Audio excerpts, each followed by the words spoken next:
আপনি কেমনে এটা করলেন? 10টা বছর আমি প্রবাসে থাকলাম আব্বা, আমার তিনটা মাইয়া দিছে, আমি এত টাকা পাঠাইছি আব্বা, আপনি জমিটা কিনলেন, জমিটা কিনে আমার ছোট ভাইয়ের নামে লেখা দিলেন আব্বা। আমার কোনো ভবিষ্যৎ নাই, আমার তিনটা বাচ্চা নিয়ে আমি কেমনে চলবো আব্বা? আপনার মনে কি একটু দয়া হয় না আব্বা? আপনি এটা কেমনে করলেন আব্বা? আরে তোরে এই জমি বেচা, সবগুলা জমি বেচা, হ্যাঁ তোরে আমি বাইরে পাঠাচ্ছি, খেলাবেন নাকি কি বাইরে পাঠাচ্ছি? হ্যাঁ তোরে আমি সবগুলা জমি বেচা বাইরে পাঠাচ্ছি, আর আমি ছোট পোলারে দিয়ে দিছি, তাতে কি খারাপ করছি? হ্যাঁ আব্বা আপনি যদি এই কথা বারে বারে কন, আমি দরকার হলে এলাকার মাই মাতব্বারের কাছে যাবো, যা আমি সুষ্ঠু বিচার চাবো। নিজের বাবা হয় কেমনে আপনি? আমি 10টা বছর আমি বিদেশে থাইকে আমার জীবনটা বিসর্জন দিয়ে আপনার টাকা দিছি, সেই টাকা আপনি কেমনে আপনি নিয়ে নিয়েছেন আব্বা? আমার টাকা, কষ্টের টাকা দিয়ে আমার ছোট ভাইয়ের নামে আপনি আমার জমি কিনে দিচ্ছেন, তারে আপনি এটা কেমনে করলেন? নেমো খারামি কেমনে করলেন? কোথাকার মাতবার নিয়ে আবি, তুই নিয়ে আয়। হ্যাঁ আমার মনে খুশি যা তাই আমি করছি। হ্যাঁ তোরা আমি দেখবো না আর।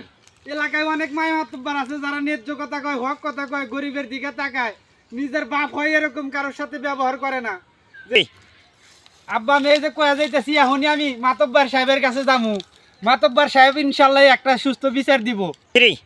মাতব্বার সাহেব, আপনার কাছে খুব বিপদে পড়ে আইছে। মাতব্বার সাহেব দেখেন, আপনি আমার সাথে যে অন্যায়টা করা হয়েছে, এই অন্যায়টা কার কোনো পিতা কোনো সন্তানের সাথে করে না। 10টা বছর আমি প্রবাসে আসছিলাম মাতব্বার সাহেব, প্রবাসে থাইকিয়া 10 বছর আমি কত টাকায় পাঠাইছি, সেই টাকাগুলো দিয়ে আমার ছোট ভাইয়ের নামে এই জায়গাগুলো কিনে দিছে, আপনারা তো জানেন।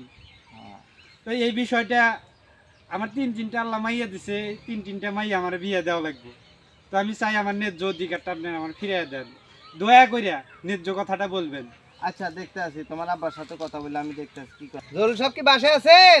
হ্যাঁ মাতবার সাহেব, আমি তো বাসায় আছি। কি মনে করে আইলেন আপনি? কথাই তো হেডা, কি মনে করে আছি, ফুলাটা 10টা, আপনার ফুলাটা 10টা বছর ধরে মালয়েশিয়া চাকরি করছে, এত কষ্ট করছে পুরো এলাকার মানুষ জানে, আর যত সম্পদ কিনছেন সব আপনার ছোট ছেলের নামে দিয়া দিছেন। এই কামটা কি আপনি ঠিক করছেন? বড় পোলারে তো আমি বাইরে পাঠাচ্ছিলাম জমি জমা সব বেচা, ঠিক আছে। ছোট পোলারে তো আর কিছু দিই নাই, ঠিক আছে।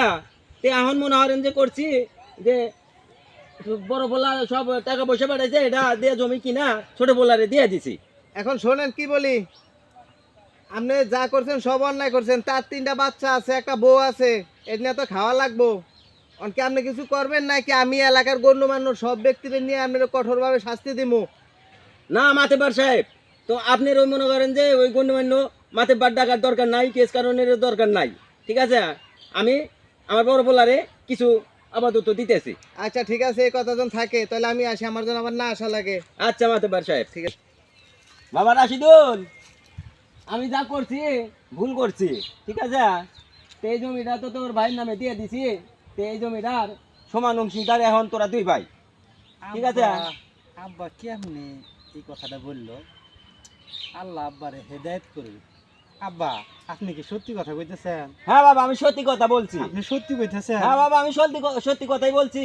আব্বা আপনার বিরুদ্ধে আমি মাতব্বার সাহেবের কাছে বিচার দিছি আব্বা, আমার আপনি মাফ করে দিয়েন। আচ্ছা বাবা, আচ্ছা আচ্ছা আচ্ছা।